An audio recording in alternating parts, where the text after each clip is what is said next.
इसमें हमने जो डिश वॉश लिक्विड है वो आधा टेबल स्पून ले लें, सिट्रिक एसिड टाटरी आधा टेबल स्पून ले लें, और बेकिंग सोडा जो मीठा सोडा है वो आप ले लें 1 टेबल स्पून। ये सब चीज़ें पतीले में थोड़ा सा पानी डालकर पकने के लिए रख दें, ताकि जो इसकी मैल कुचैल है वो नरम पड़ जाए। तो जैसे ही हम देखेंगे कि मैल कुचैल जो है वो अच्छी तरह से नरम पड़ गई है, तो इस पानी को हम फेंक देंगे और इसको फिर हम वही थोड़ा सा मटीरियल जो डाला था डालकर दोबारा से हमारी मैल अच्छी तरह से उतर जाएगी। तो इसको हमने दोबारा से आग पर रख देना है। आग की आंच हमने बहुत तेज़ करनी है और इसको तकरीबन 6-7 मिनट तक लगातार हमने पकने देना है खाली पतीली को। तो इससे जो इसमें जो तहें जमी हुई हैं पत्थर की वो नरम पड़ जाएंगी। ये इतना ज़्यादा आपने पकाना है कि ये इस तरह से इसकी जो सतह होनी शुरू हो जाएगी। तो इस पर जब हम पानी डालेंगे तो ये पत्थर जो है खुद ब खुद उतर जाएगा। पानी हमने नॉर्मली डालना है।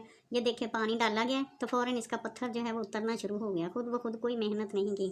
जो बाकी का अगर रह जाए तो दोबारा से चूल्हे पर रख कर